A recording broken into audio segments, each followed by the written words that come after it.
Apps can do a lot of cool things. You could order dinner, gamble on your favorite team, and track your health.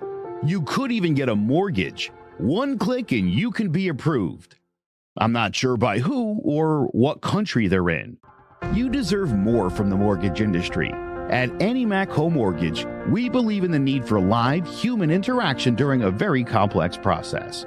The kind of service and guidance which an app simply can't provide. Our customers are more than credit scores and income documents. They're individuals and families who live in and strengthen our communities. Their story is our story, and that story begins in a home. Chris Sawyer is an expert on providing superior customer service and in meeting the mortgage needs of current and future homebuyers. With over 18 years of experience in the industry, Chris is able to help customers migrate through the home buying and home financing process by using his wealth of knowledge as a well-qualified mortgage professional. And best of all, Chris is located in Cromwell, Connecticut, where he has helped hundreds of clients in Connecticut, Massachusetts, and Rhode Island make their dreams of homeownership a reality. Visit chrissawyer.any-mac.com. Email him at csawyer@any-mac.com or give him a call, 860-878-8730. Chris Sawyer, NMLS number 39345, corporate NMLS number 338923, AnyMac Home Mortgage, an equal housing lender, American Neighborhood Mortgage Acceptance Company, LLC, DBA AnyMac Home Mortgage, Lo-Fi Direct, Connecticut First Mortgage Correspondent, License Lender, Broker Number, ML 338923, Massachusetts Mortgage Lender and Mortgage Broker License Number, MC 338923, Rhode Island License Lender, License Number 201128110L. Call for additional details.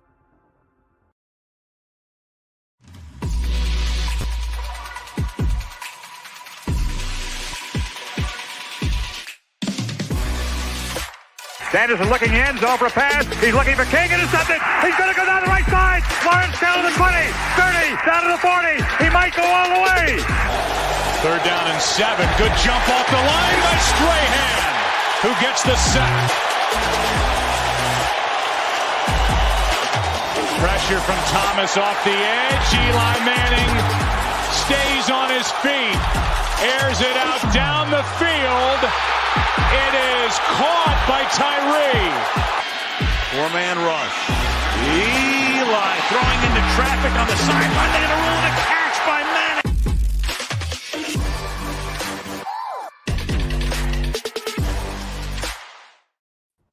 Hello, ladies and gentlemen. Welcome back to Drawing About the G-Men. I'm Big Jace, joined by Joe Guire and King Zay. It's been a while. Been a long time. Football's been, we left right after free agency and the draft. Not that much has gone on. No real big news. But so let's make our own news. Let's start prepping for the season. It's getting close. We're a couple weeks out from preseason. Next thing you know, it's going to be football Sundays again. And we have an interesting little fun thing to end the show about football Sunday, so stay tuned for that. Let's start off. Is it Zay giving a preview of the Jets off season? I do love that. I mean, we didn't even start the season yet, and here we go with this. Oh man! Hey, welcome back. All right. Man. It was a beautiful season. I think the Jets had a good off season. I mean, Zach Wilson, if he had a great off season, lots of scoring. Yeah. Cougar Nation, baby. What I hear, he's already won MVP. Just when it comes to what I'm hearing. He's already won MVP in the league. That's what I'm hearing. All right. Okay, let's stick it with our New York team, the Giants. With our Giants talk today, Vegas has the win total for the Giants at 7.5. Are we going to go the over? If you're betting, are you betting the over or the under? And realistically, how many games do you have these Giants winning, Joe? Okay, so for the sake of actual betting purposes, I am going to take the under, and I'll tell you why, right? I think if DJ doesn't suck, I think if Saquon doesn't get hurt, I think this team could go 8-9. They're not gonna. But to me, that's their best case scenario. To do that, I assume Titans, Packers, Ravens, Colts, Vikings, those are losses, right? That's 0-5. That's terrible. Lions, Texans, Jags, Bears, Seahawks, those are all winnable games. I have them going 5-1 best case scenario in there. If they split those games, then you know the kind of season and the kind of team we're having. If they split with a division, that's another 3-3. So again, best case scenario, They could go 8-9. Say they beat all 6 of those teams, go 6-0 there. The Giants could conceivably go 9-8. I can't see them doing better than that. They're not better than Dallas. They're not better than the Eagles. They might be better than the Commanders, but I think the Giants are going to be jockeying for third place. I think really this season's more going to come down to Saquon being healthy for 17 games and Jones either showing he's something you could build off of, because let's be honest, if they were to go 8-9, that would be quite a step forward for this team. Not a giant step forward, so to speak, but a big step forward in the right direction where, again, moving forward now, you know what you can do with next year's picks. You know where you're going to want to improve on this team. So getting the quarterback question solved, I think, is the number one thing on the Giants' mind. Anything beyond 6-11, I think, means things are going well. Dan, you're talking about Daniel Jones as a Pro Bowl alternate at that level. You're talking about Saquon's going to the Pro Bowl. If the Giants can have that that would be the only way to do this. I don't think this defense is good enough for the kinds of run you saw in 7 or 12. I don't think that the defense just not going to be good enough. I think the offense can be respectable and start turning things around. But the defense is good, Zay. I just don't think that they're at the level of making a championship run. And I think really Bradbury, that loss was catastrophic to the defense in the secondary. Okay. That's your take? You done? Yeah. I mean, I completely no. You know what? I can't disagree with anything Joe says. Everything Joe said is absolutely correct. I'm just coming into this with a more positive look because of what I'm hearing and seeing from training camp. You read the reports, you're hearing that they're placing guys in positions they've never been in. They're moving Saquon out. He's doing all types of motions. He's going out in the slot. He's doing all types of things. I think for the first time in a long time, I think the Giants are going to have a relevant offense. I think they're going to have an offense that actually makes sense in 2022. And I think the Giants are going to put up numbers. I honestly do feel that way. And honestly, I look at the schedule. I've seen the Titans drop games before. Again, we've seen it when they dropped again. Again, they dropped it to the Jets. No reason why they can't drop it to the Giants. Giants can come out again. Could surprise you. We don't know what they're going to bring to the table. I'm pretty sure this offensive coordinator is not going to show everything in preseason. He's going to run some plays, get some looks, but he's not going to show us everything. And I think that could come out and surprise the Titans. And I don't think the Titans are as strong as they were before. You don't have A.J. Brown. You don't have Julio Jones. You have, I mean, obviously they still have receivers there, but you have, when you lose players like A.J. Brown, that really affects your offense. You have to hope your run game works. And I think the Giants are going to bring it on defense. You're talking about a heavy blitz defense now, a team that's going to run a lot more man. I'm hoping that the corners pick it up because you're talking about getting guys back. You know, Dory Jackson's going to be healthy. You're going to get what's his name? The short corner. What was his name? Jesus, he was hurt for us last year. I can't remember his name, but oh my God, it's going to hit me later. Logan Ryan? No, we had another corner that was hurt. He got hurt early in the season. I can't remember his name. He'll be back for us next year, though. I'll get you the name in a second, but he'll be back. I think the Giants really do. And Robinson, I think Robinson actually has potential to be a big-time corner also. He's seen flashes of it. He's a good tackler. He can go out there and play in space. I think Robinson could really, really help out that team. And if the Giants pass rush brings it, we've seen you guys – look, we brought in Kayvon Thibodeau to be a beast. They're saying he's a beast in practice. If he can bring it and have a real serious effect on that, he could affect that whole entire defense, speed up things, and then maybe we won't be such a liability in the secondary. Well, again, I think probably the Giants have the best safety in the NFC East with Xavier McKinley. I honestly believe this will be his shining year. I think last year he should have been a Pro Bowler. I think this year he will be a Pro Bowler. Xavier McKinley has shown us that he could be a leader, and I think he will step up and be a leader. You get Blake Martinez back, who will be your leader also on defense, the signal caller. That's going to be a big part of the Giants' defense that they didn't have last year. And we see how it affected them. You have players out there who look like they didn't know what they were doing half the time or where they were going. So you bring back somebody who can stabilize that defense. And I think the Giants I'm putting them at 9.5, 10. I can see it somewhere there. I think the NFC East is going to be a dogfight. I think you could win way more games than they. I think the Eagles are nothing, honestly. I don't believe in their quarterback situation. I don't believe in the quarterback situation in Washington. And Dallas, again, if Zeke is not motivated, you don't know what type of Dallas team you're going to get. We've seen Dallas get off the hot starts and then fizzle out at the end of the season. They do this a ton of times. So, again, I'm not ready to write off the Giants just yet. I want to see how they look preseason before I make any predictions. But I definitely think the Giants will win more than 7 games. I will say this. Their schedule is not what I would call difficult. No. You know, I think if they can overcome the lack of a real one corner, I guess I would say, you know, Jackson's great. He was a great complimentary piece to James Bradbury. And it's the one thing, I mean, is Robinson going to be day one ready to be an impactful corner? I don't know. I don't think so. That concerns me. But I do think, and I do like what you were saying about what they've been doing in practice. The Giants do need to run an offense that is concurrent with the century that we are in. And it would be great if they started running some different looks and doing things that the rest of the NFL does and running the occasional trick play like every team does, 5-6 times a game. No, not the third and 10 QB sneak trick play, Joe? Yeah. Listen, the NFL has evolved in a big way, and the fact of the matter is if you're gonna get the most out of this team, that means that you're gonna use Daniel Jones's legs. That Daniel Jones got to be running around there a little bit. You're splitting Saquon out. I mean, there's some things you could do with DJ there, right? Yeah. So if Darnay Holmes is his name. Sorry, that's the name. Darnay Holmes. Okay, yeah. Another corner who was solid for us. He played slot for us. He was a very solid corner.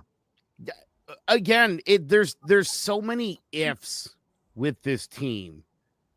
If they brought Daniel Jones the playbook and he just absorbed that thing immediately, like, there's a lot of ifs here. Saquon being healthy and being productive and hitting holes. There's a lot of ifs. If it all clicks, how good do you think the Giants could be then? What is your best case scenario on the over-under? I know Jace is going to say 14-3, and I'm looking forward to that. I'm not going to say that. Well, I think that the over is a lot more realistic than a lot of people think. I mean, you talk about that lack of a corner, that number one corner. Really, the only teams that have like a solid number one wide receiver that you're playing, Seattle, DK Metcalf, but who's throwing him the football?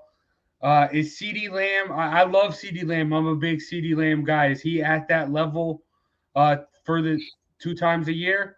That's going to be rough. I do think, obviously, A.J. Brown with the new Eagles acquire and Terry McLaurin for the Commanders. But, I mean, Carson Wentz is a question as well. So I think those are going to be rough. And then otherwise, Justin Jefferson, all these other teams have struggles that you're playing at wide receiver. So I think the Giants can take advantage of that. But also, this is where the Giants want to be. This is where they were that first year of Joe Judge, where they did good. Like, zero expectations. Everyone expects you to flop.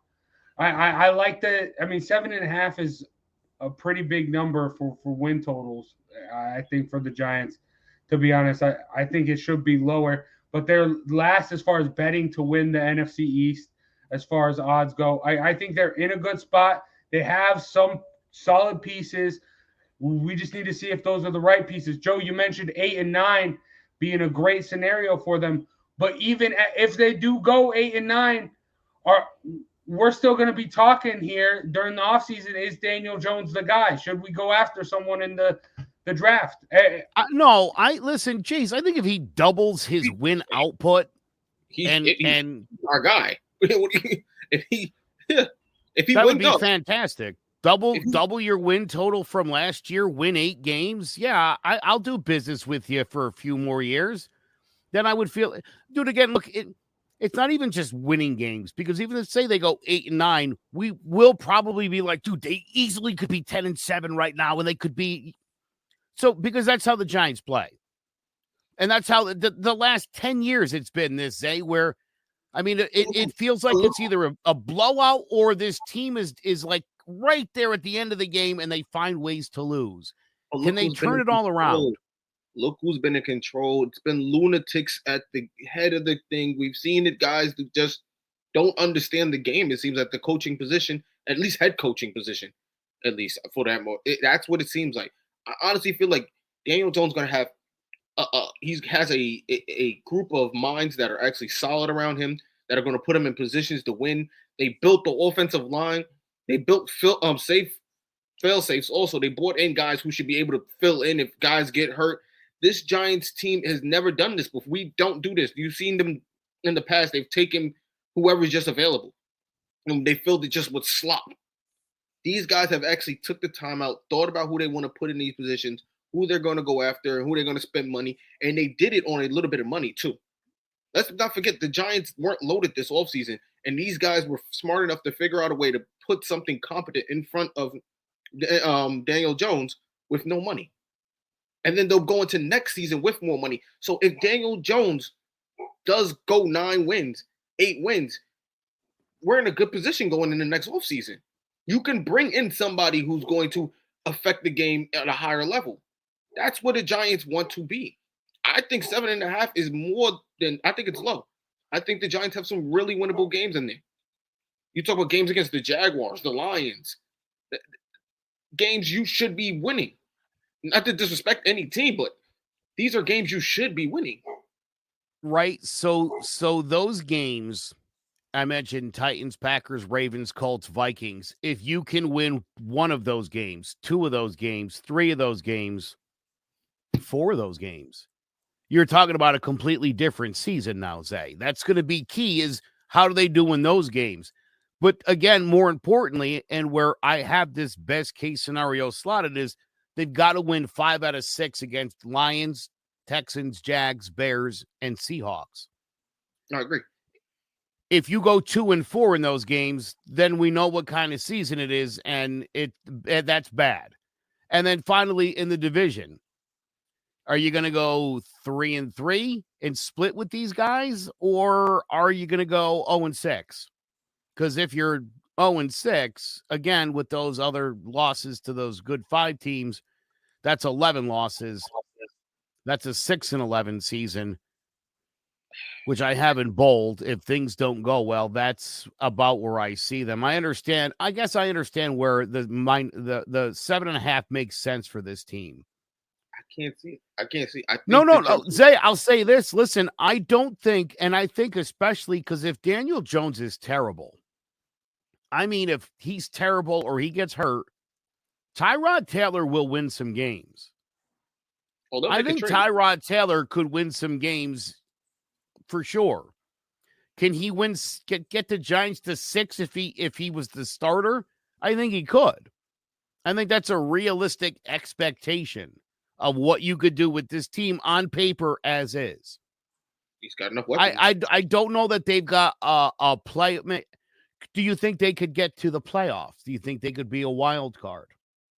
There's enough wild card spots. The Giants should be able to get in there. Honestly, they have enough weapons on offense. We complain about pass rush. We should have pass rush between Azeez and between Kayvon. We should, and obviously we're paying whatchamacallit in the middle, Leonard Williams. We should have no problem getting to Pat. The Giants have really filled a lot of holes that they've had in the past. They filled a lot of holes in the sinking ship. I think it's time they started floating. I'm just being honest. They've really fixed that offensive line. You have weapons everywhere on offense between Kadarius Toney, Wendell Robinson, Kenny Golladay. You're paying him a ton of money. And let's not forget, a couple of off seasons ago, he was the big cream of the crop. So it's time for him to be that. Because if he was anywhere else, everyone be talking about how great of a wide receiver he is. It's time for him to be what we're paying him to be. Sterling Shepard, obviously, he's not going to start the season. He'll be coming in later. You had Daniel Bellinger. He was all at the tight end camp all summer. The Giants have weapons everywhere. They fixed the line. They have pass rush. The corners are in. The safeties are much stronger. But the Giants shouldn't be that bad. I honestly don't feel they should be this bad. And they have coaching. I just feel like a year ago today, you and I had this exact same conversation on this exact same show. And it's like, no, I get it. And it would be great if all of this talent melded together. But all the other teams in football got better. All of them. Even the Lions are a better team than they were a year ago. So to say that, I mean, look, the Giants plugged a million holes and then had to let go of James Bradbury, which was like such a kick in the crotch after.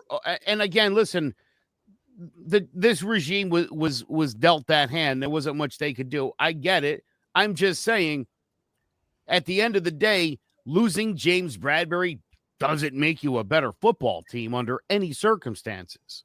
No, it doesn't. Especially when initially draft happened. And again, you kind of assume the Giants were going to figure something out or work something out, and that it wouldn't just be like he's gone, DFA, go sign wherever for nothing.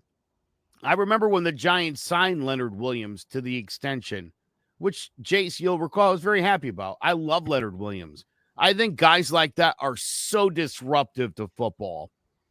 It also helps. I was a nose tackle. I think that's so important on a defense is to have a guy that creates pressure up the middle. He's a beast. Even when he doesn't have numbers, Leonard Williams is great. But when the Giants signed Leonard Williams, do you remember what I said to you that day, Jace? I said this. It doesn't make the Giants a better football team today. Yeah. It just means they've secured his services for longer, but the defense didn't get better that day. And so losing Bradbury didn't make the defense better. It made it a little bit worse. As you said, somebody's got to step up. They've got quite a few guys back there. We've spent a lot of time, 3rd, 4th, 5th, 6th round over the last 3, 4, 5 years trying to find corners that are going to stick. We've seen some of these guys play well in stints.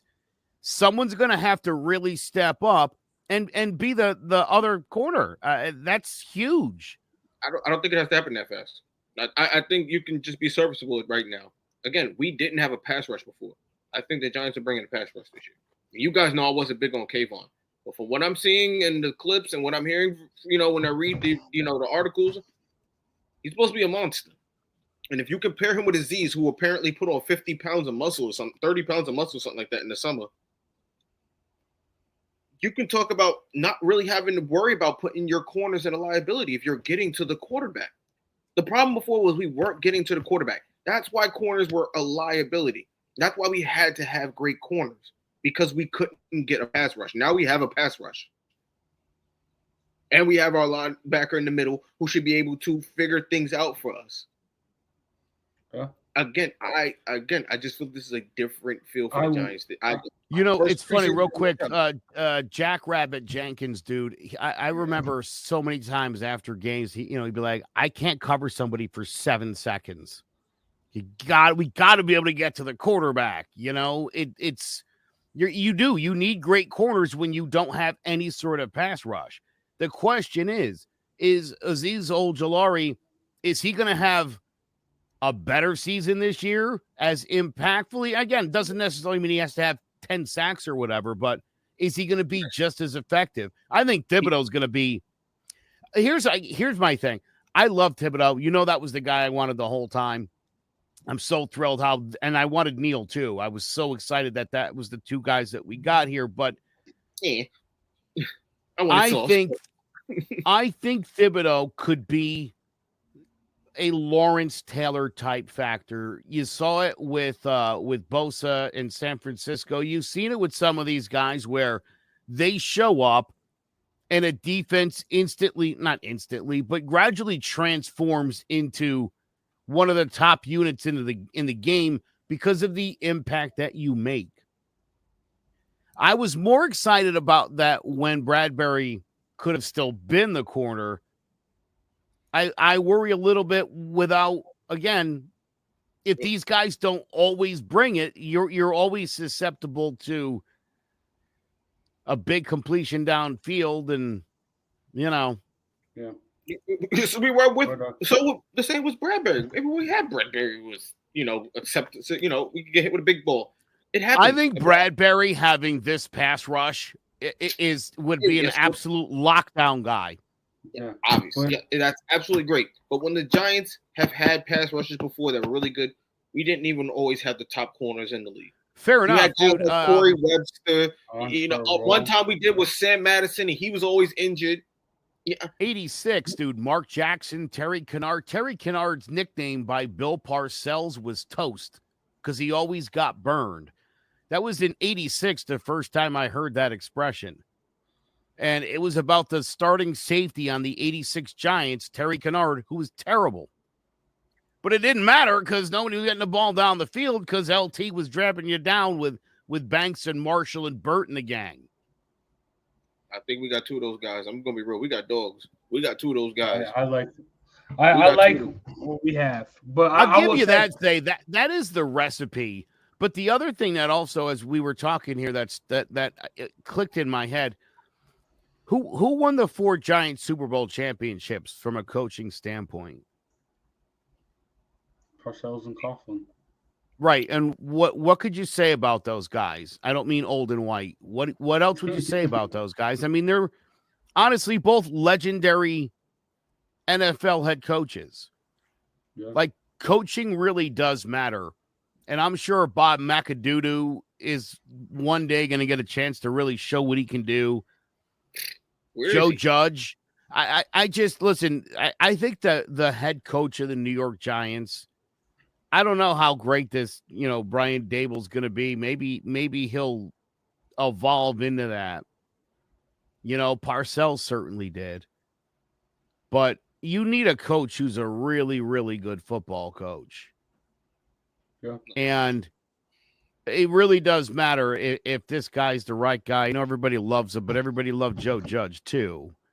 I'll say from, again, talking about what you've seen in camp, Joe Judge seemed to be getting railed a lot in camp for some of the stupid things that he did.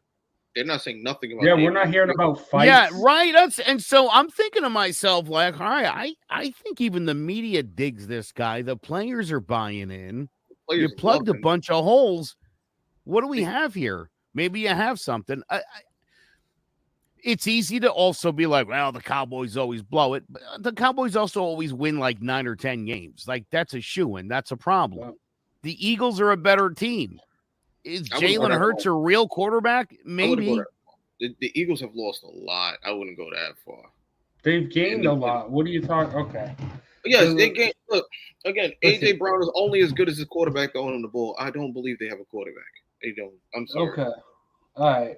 We'll talk about the Eagles some other time. But I want to wrap up the Giants by saying, like what you mentioned earlier, Joe, this is a very similar narrative to what we were saying last year. You got the guys on the field. The only 2 questions are going to be, like you just mentioned, the coaching. I think Brian Daboll, we've seen what the Bills offense can do. Yeah, they have Josh Allen. Yeah, they had Stephon Diggs, but they've been able to produce. I think bringing that over will help the Giants, at least offensively. And the other big question, the past couple years have been injuries. So hopefully they can revamp the training staff. Guys can take care of their bodies more. But, that's something you can't really plan for or anything. Well, not playing in January the last 10 years should, be helping to keep some of these guys fresh, I would think.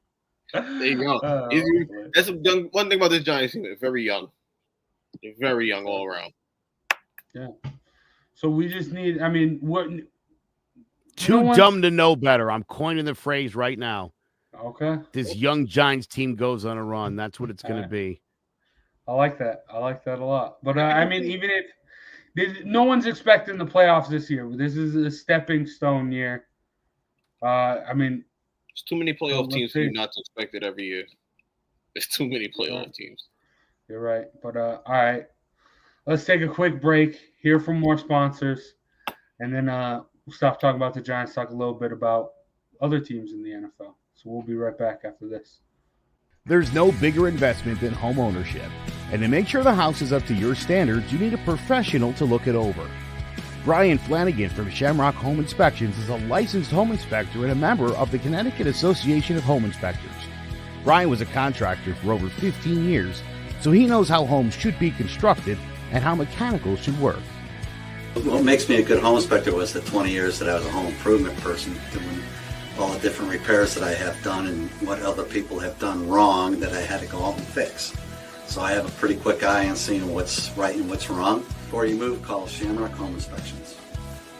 Before you make the biggest investment of your life, call Brian Flanagan from Shamrock Home Inspections at 860-268-2566 or visit shamrockhomeinspectionct.com.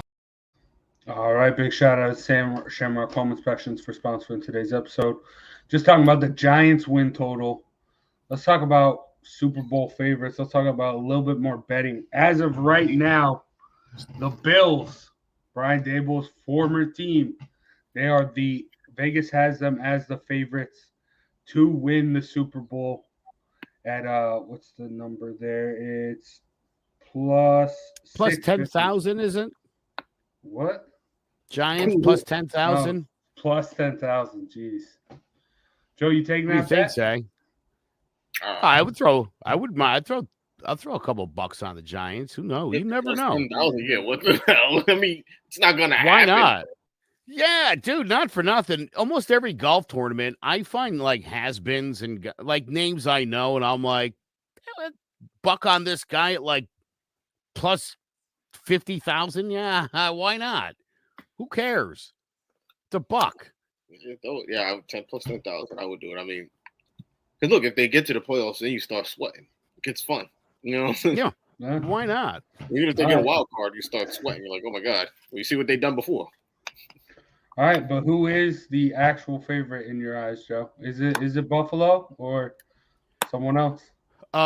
It's the Bucks for me at 750. Easier conference, easier division to win. So I think the Bucks are going to win another one, and then I think Tom Brady's actually going to retire again.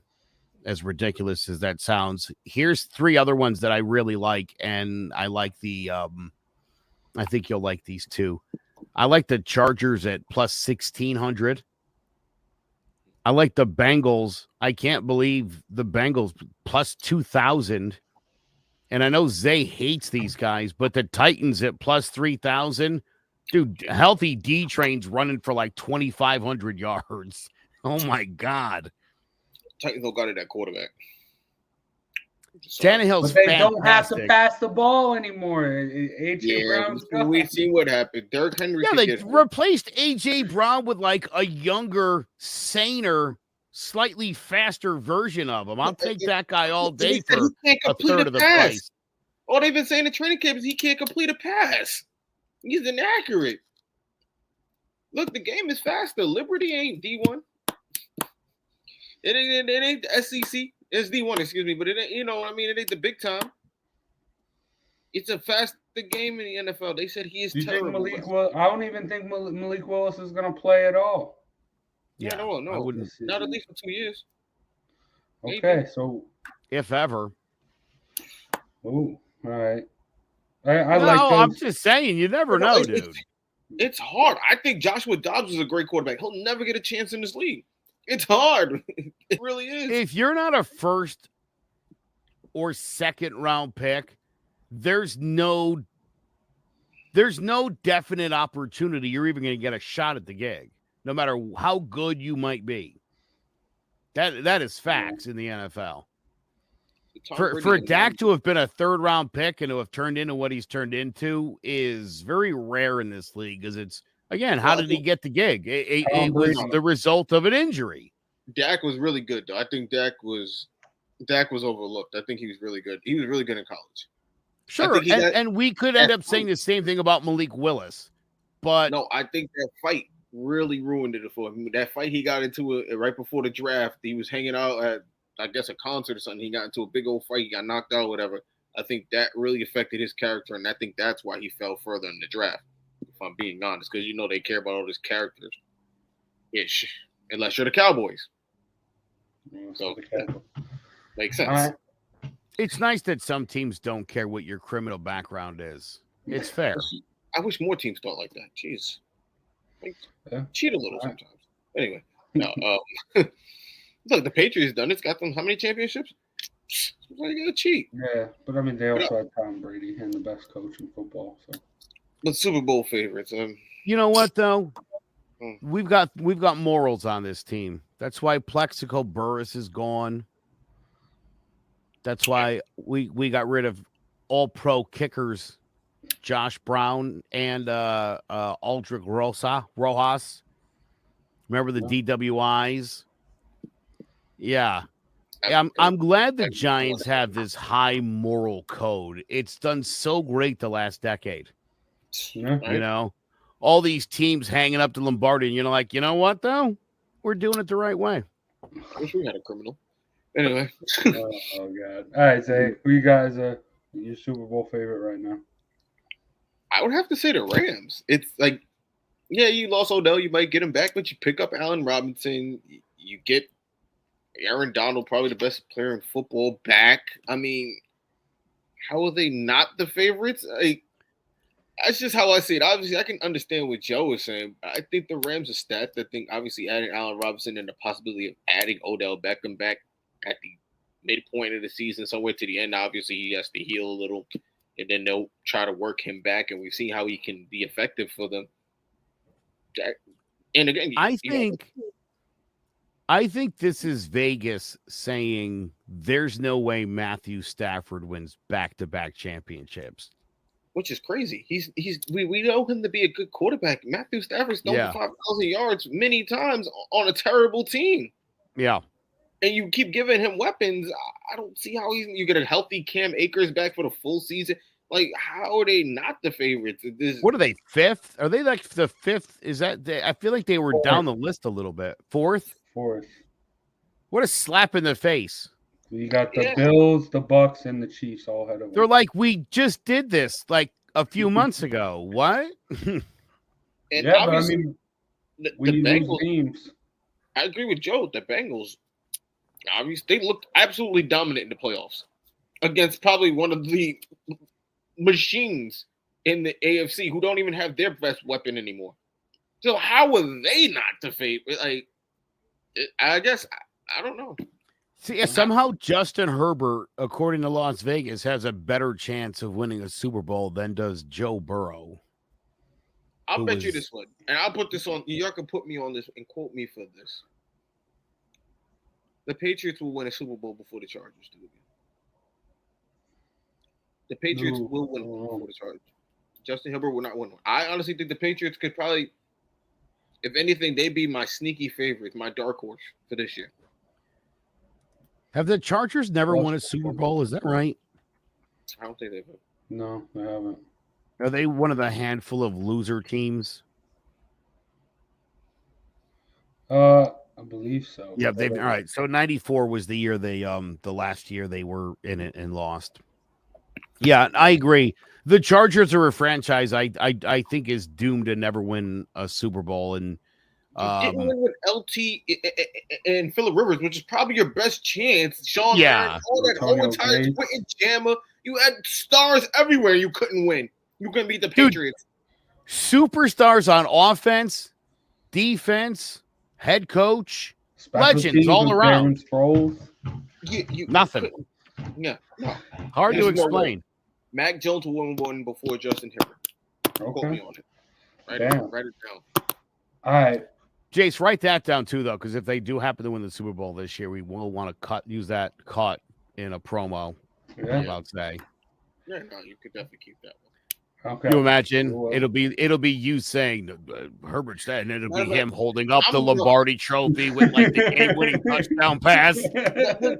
Look, they're just certain franchises. I'm joking. I agree with you. I'm just breaking your balls. I agree. I can never see the Browns winning it. I can never see Minnesota winning it. I can never see the Chargers. I'm just sorry. I'm with you. I think the Jets will win it before them. I'm sorry. I put that out there. Well, I mean, you are a Jets fan, low-key. No, ha. But look, already their quarterback is putting up better stats than Herbert. Already, the season hasn't even begun. He's already putting up better stats. So he's a winner, bro. Okay.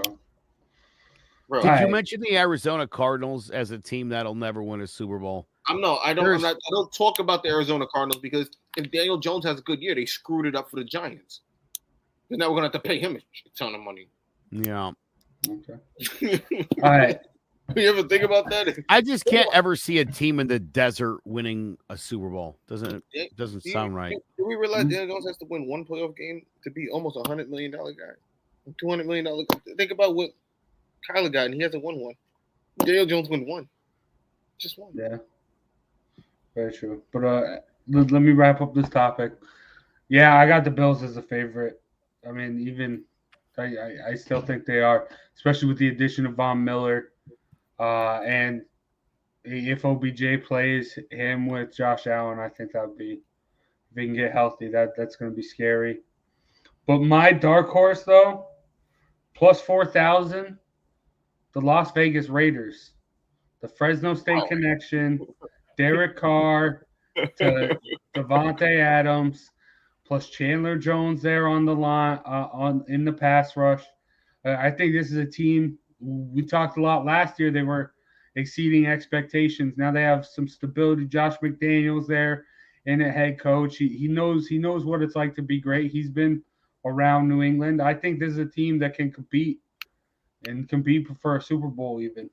So yeah, there'll be a shipwreck halfway through the season if Josh McDaniels will run back to New England. Maybe. I don't know. I think he'll do okay. He dipped his toe in the water, then came back. I think he's got a better understanding now. This could be either this put it to you like this. In 2004, I remember saying if the Red Sox made the playoffs, I thought they were going to win the World Series because they seemed to be a team built to win series, not to win games in the regular season. And obviously that's how things turned out. The Raiders have to make the playoffs. They're in I don't even say that in a they made it last. They have to make listen. They're in the dog of a division, bro. This entire division is playoff worthy. Somebody's out. Maybe two teams are out. And it could very well be the Raiders. That said, Jace, I think you're absolutely right. I think they've got the personnel to win a Super Bowl. It's going to be a matter of can they do enough in the regular season to get a ticket to the dance? And to me, that's the biggest question mark, and that's why they're sitting where they're at. They barely made it last year. Let's get it a damn team. But the idea of Carr, who I love, and Devontae Adams, with a guy like Darren Waller on the team, that they could do some damage. Yeah. That's a good football team. Again, it's going to be a matter of do they get into the postseason? Yeah. You could win 10 games and maybe not make the postseason. Russell Wilson, that would be tragic. Herbert, Pat Mahomes, that's going to be a dog of a division, boy. That's going to be a dog. You got to have a quarterback, and I just don't think Derek Carr is the best quarterback in that division. I'm sorry. He can have the weapons. I don't think he's the best quarterback. Listen, him not being the best quarterback in that division is 100% true. He's not. But Devontae Adams might be the thing that evens him up with everybody else or makes him better. Well, yeah, because the Chiefs obviously don't have the biggest weapon anymore. The Broncos don't have any weapons. I don't know who Jerry Jeudy? Isn't Jerry Jeudy son? Is he in trouble or something like that? Something happened to Jerry Jeudy. I don't know. He got injured. Oh, he got injured. Season. Yeah, you remember that game? That was against the Giants. The Broncos wide receiver core knows it's got to step up its game. They've obviously got a really good quarterback. I happen to think that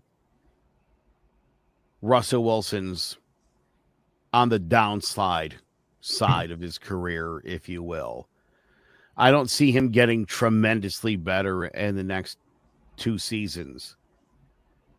So this is a Broncos team that's going to try to bring in a legend who's won a Super Bowl for a franchise that he means the world to. You're going to hope your defense is good enough, but it's a familiar story. Worked in Super Bowl 50. Let's see if they can do it again. Yeah, Jerry Judy got arrested. He got arrested in the offseason. That's what I'm saying. I think he still might be facing a suspension. Okay. But I will also say, as far as like betting goes, talking about suspensions, the Browns, if Deshaun Watson can touch the field, I think this team. Oh, he touched the field. The Joe, this is May. He will be playing this year. Whether He'll touch the field, whether the field likes it or not. Whether it's 4 games or 8 games. Or whether the field likes it at the moment and decides later it doesn't like it. Oh my God. Okay, we're getting off. He had his own little towels to collect DNA evidence. I mean, that's like master criminal ability. I like that. Clearly, this is a guy who'll be able to run that Browns offense, which is also full of criminals. Yeah. All right.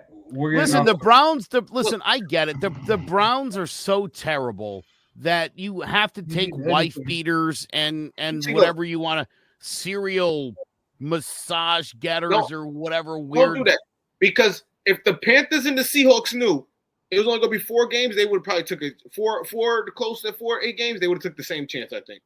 I think they would have. I think those teams are. But they're also garbage dumpster teams as well. There's like 4 quarterbacks on the Panthers, and it's like every one of those guys sucks. You guys know this, right? Yeah. We all know it. I mean, go out and collect a few. Yeah, go find a few more quarterbacks you could throw in that room that nobody else wants. All trash teams that were like, dude, we'll try any. How many accusations? That's not enough to stop us. We're desperate because we suck and we want to get out of this vicious cycle. So yeah, you're like, if you get suspended a year, at least the next year we'll have something to look forward to. Yeah. But I hope that Browns fans get a minimum of 12 games of Josh Rosen this year. Josh Rosen. Yeah, they just signed Josh Rosen.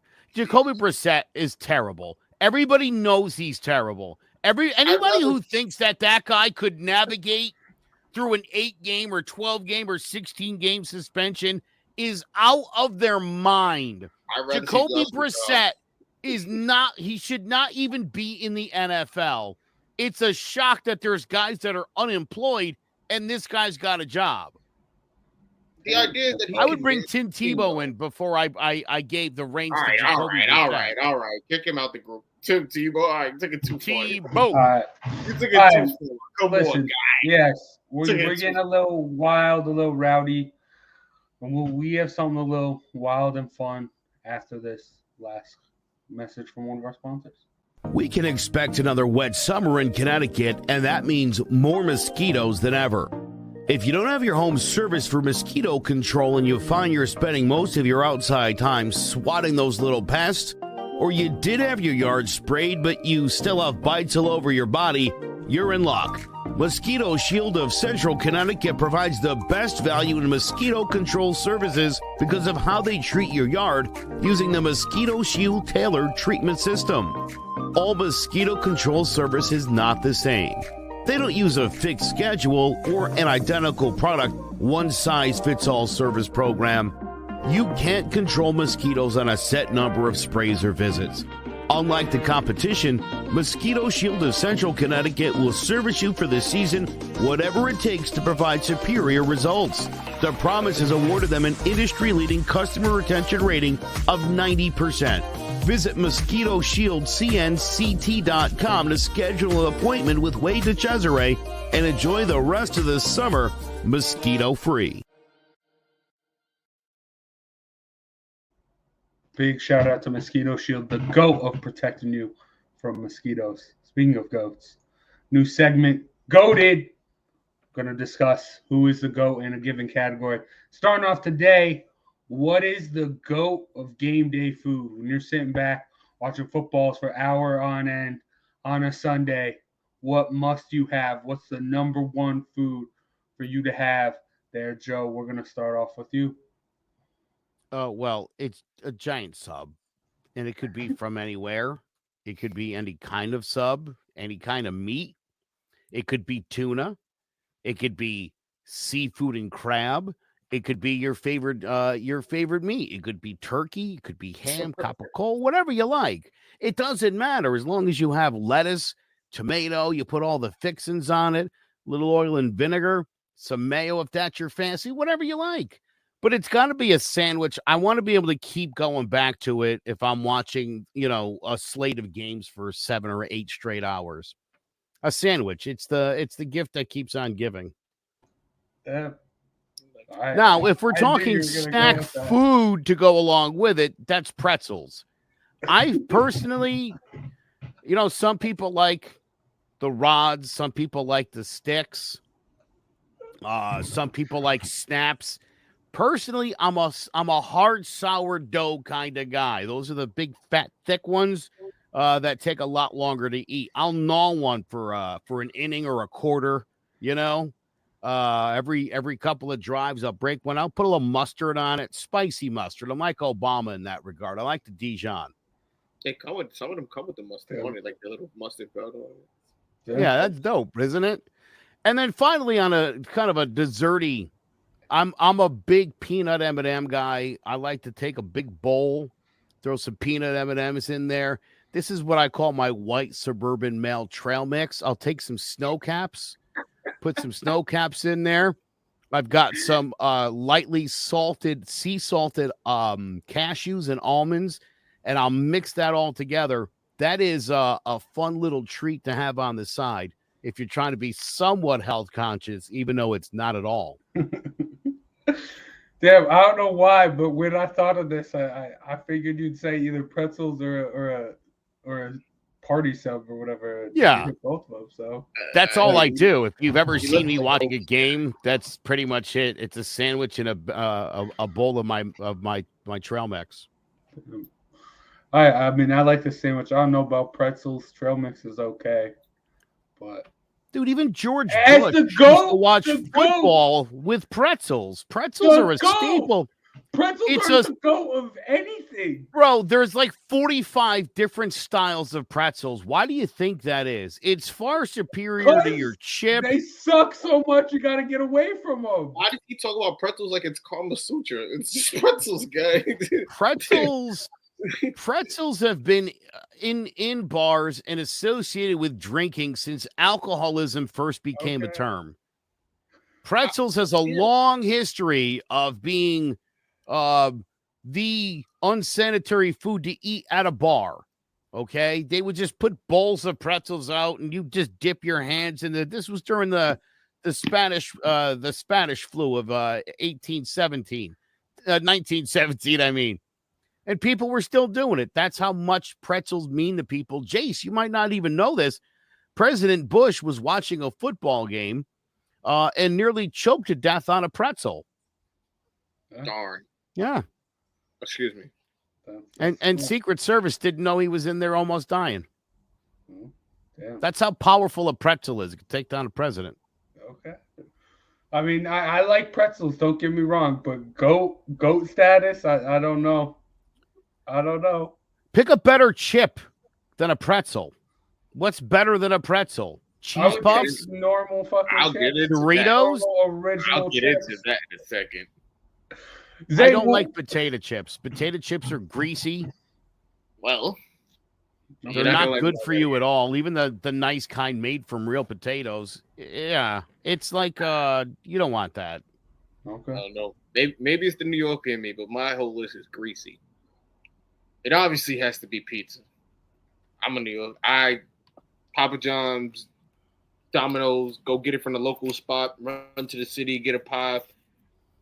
Wherever it's pizza.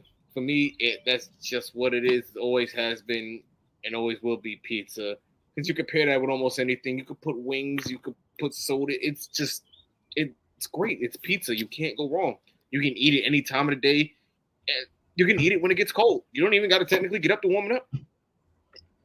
I could sit there and probably eat about, well, now maybe 3 slices, but back in the day, almost a whole pie, 6 slices on a good day, depending on how well the Giants were playing. If they didn't make me sick to my stomach, it can go all day. But then obviously, you have to have Zay, I love this.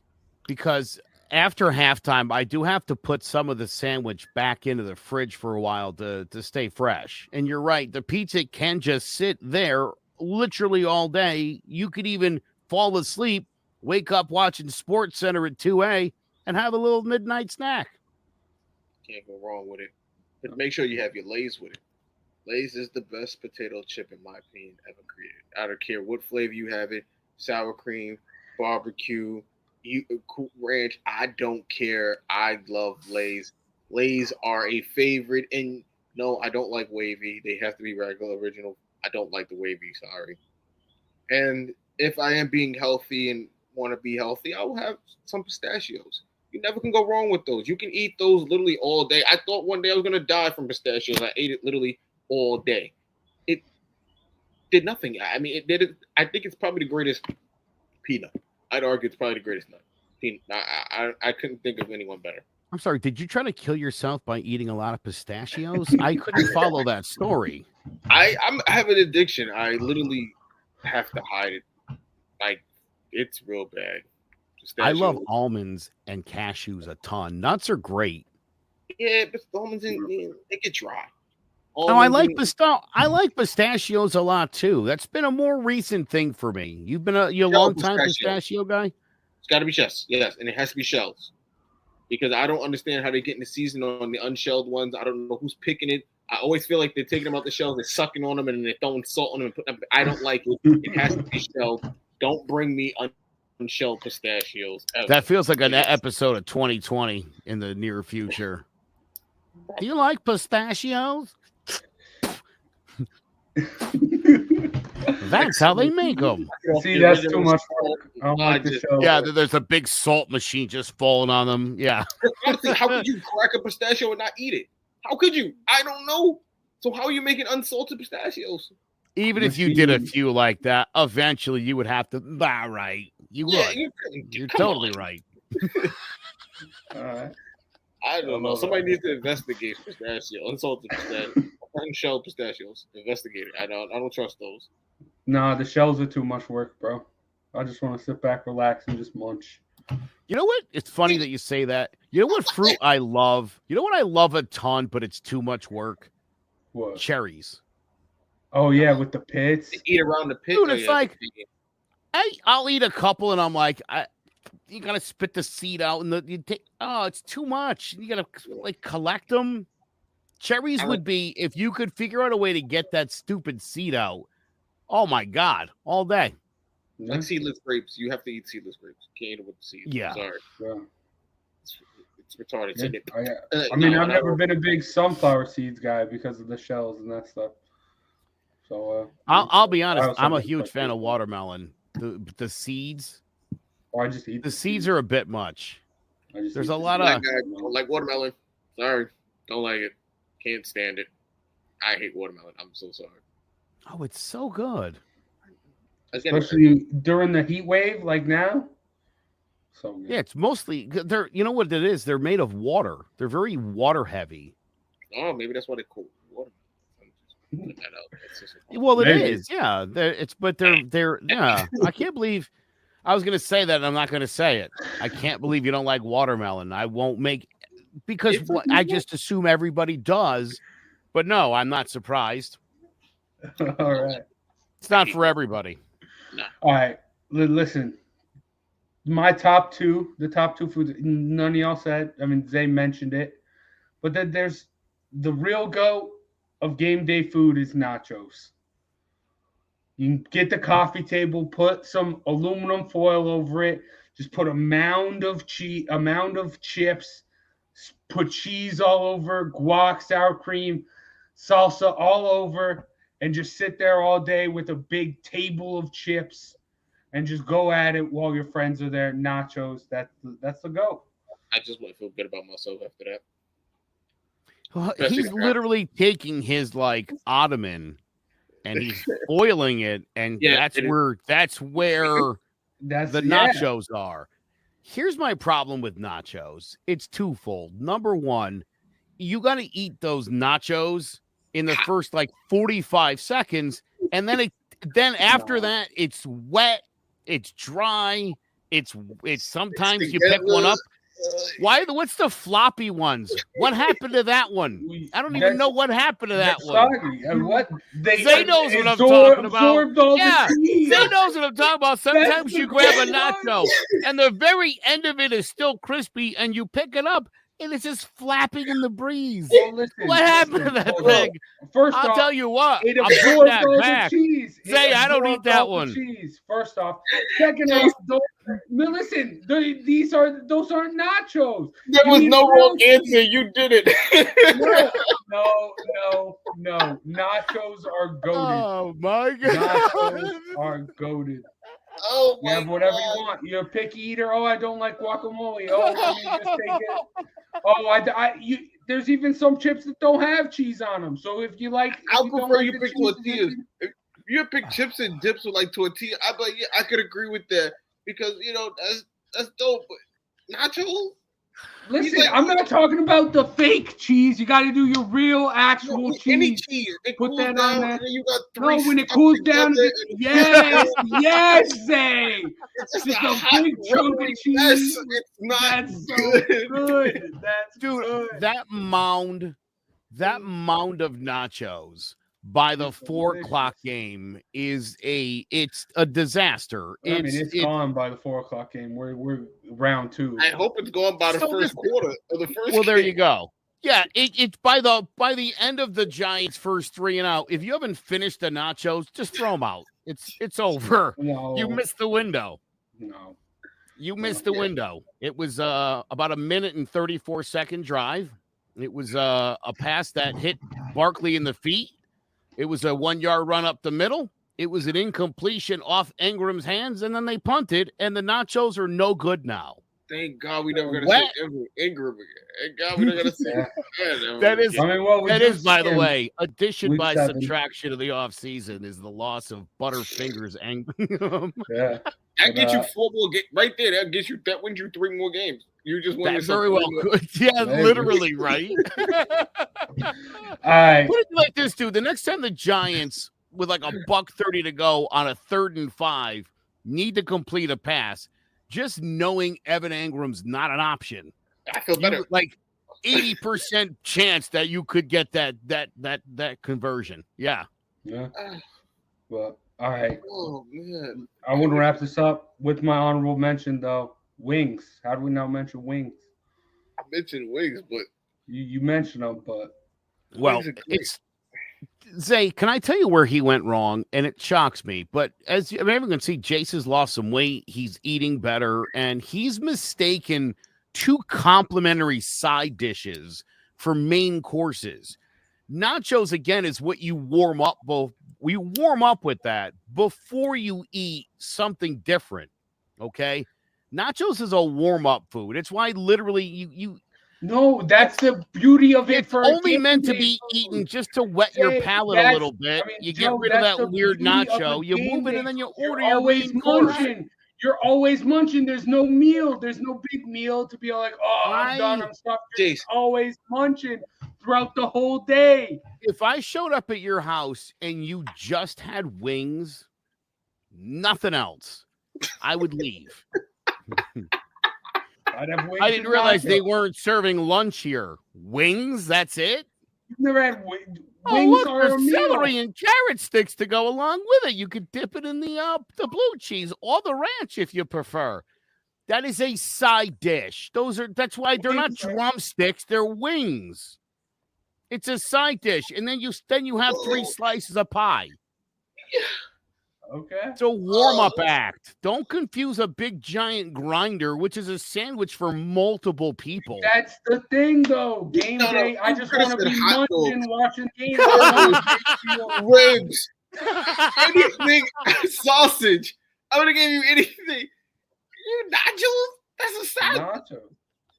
Nachos is like a side. You can have like, even in the Beef movies, on it. you only eat nachos for a little while, and then you move it to the side for your popcorn. Like it's never a main dish in anything. You guys just No. haven't had good nachos. I'm sorry about that. Oh, That is true. I've never had good nachos for more than about a minute. And then they got soggy and gross, and I just All right. sort of. They just sit there. At some point, that mound turns. It gets unrecognizable because of the sour cream and the mix. Right, the guac. Beans. It was white. It was white and green with some beans, right, and some cheese, and then suddenly it's like at first. At night, it was nice in the beginning. And it's like a brown mix of unrecognizable. And then, like I said, I'll reach in and it's like, oh, here's a decent one, and then I go in for another, and it's weird. It's just like, what is that? How did that happen? It absorbed all the flavors, Joe. It absorbed all the moisture. All the flavors. Now everything is dry, like the meat. The cheese now is wet, as is the nacho. It's no good. Bro, you could have went with anything, broads. Anything in this world. Zay's giving you like 15 better alternative answers right now. No. I know for Jason. No, I will live and die by my nachos.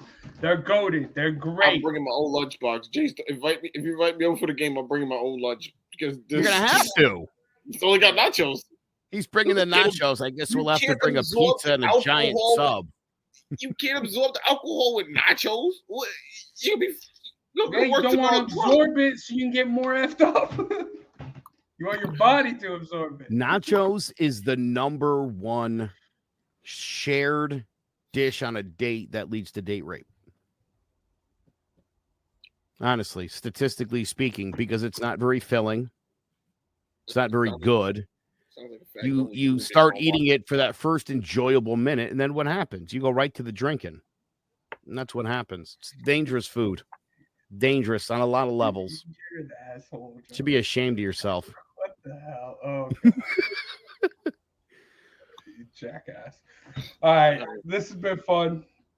John about the G-Men back. We'll keep it going Sundays. Hopefully we can get Sean back.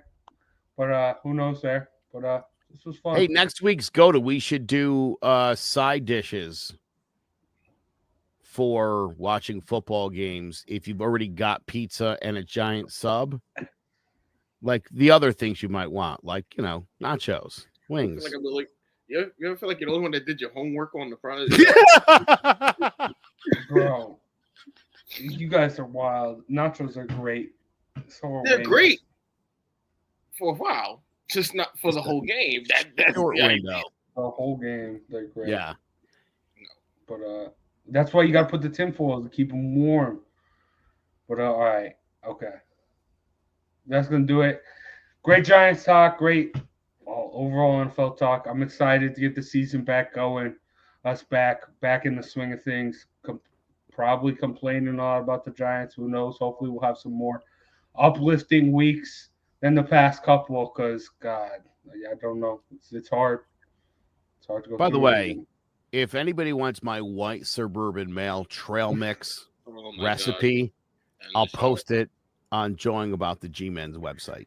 You don't need that. Just get your bag of pistachios shelled. Zay will also put up his recipe. It's just pistachios. Jake said that. Now I'm scared. Nachos, unshelled pistachios. Yo, I'll make an actual badass nacho recipe for you all. I'll do it, and it'll be badass. And after what he said about date rape and change your life, unshelled pistachios, I don't think I want to come near that. I think I'll stay home. No, it's too much work with the unshelling the, and then when you got to throw them away, that's just too much work. I just want to. Maybe we'll have to prepare a dish and present it on the show. Nothing good comes easy. Oh damn! Little G-Men take off. Well, let's do it. I think that would be fun. Hell yeah, I like that. I'll put together a giant sub. You do your wet nachos. Zay, you bring the pistachios. We'll call it a party. All right. You can put a poll up. I'm pretty sure people would rather eat pistachios than nachos. Anyway. All right. Whatever. Well, we'll sounds like we need a poll.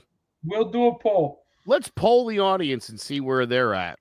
Hold on, but when you put my food up, remember I mentioned pizza.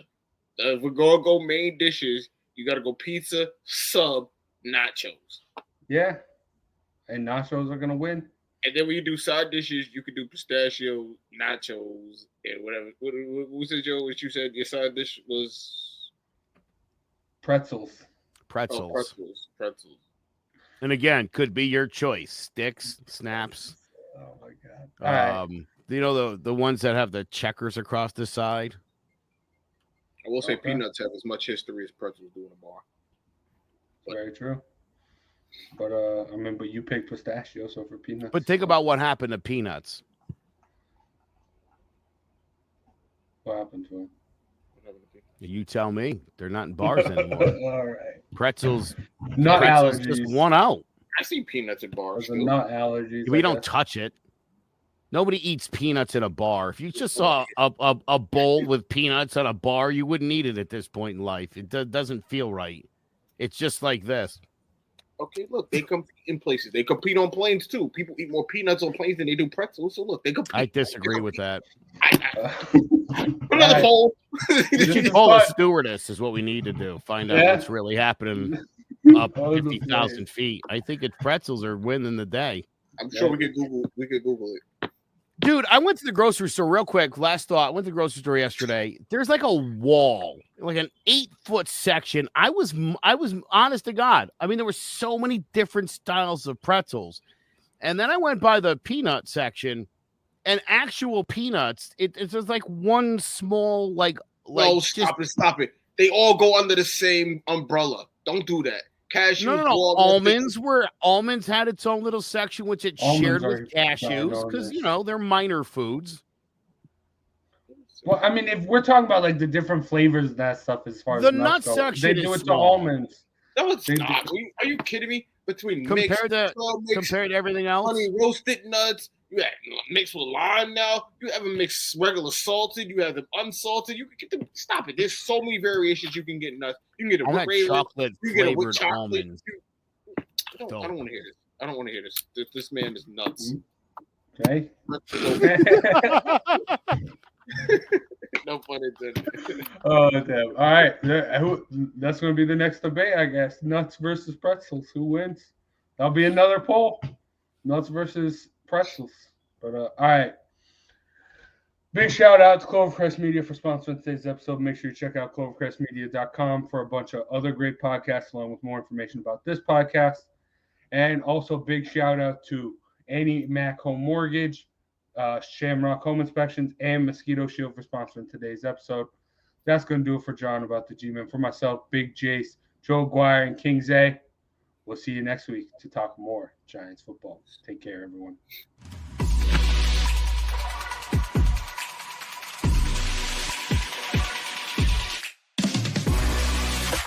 Sanderson looking in, zone for a pass. He's looking for King, intercepted. He's going to go down the right side. Lawrence down to the 20, 30, down to the 40. He might go all the way.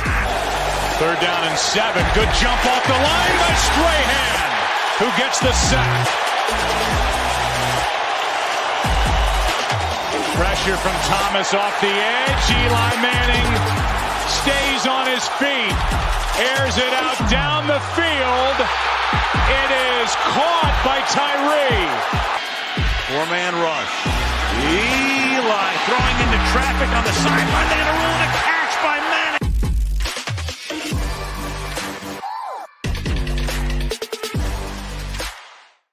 Hello, my name is Joe Aguirre. I'm the president of Clovercrest Media Group. And here at CMG, we have a wide variety of podcasts, including sports shows like Keys to the City, The Roll Call, Throwing Jabs, All Four Downs, and Jawing About the G-Men. And great true crime shows like Sticky Week, Crimes and Consequences, Ivy League Murders, and Bird, the unsolved murder of David Eichmann. You can find all these podcasts and so much more by visiting clovercrestmedia.com.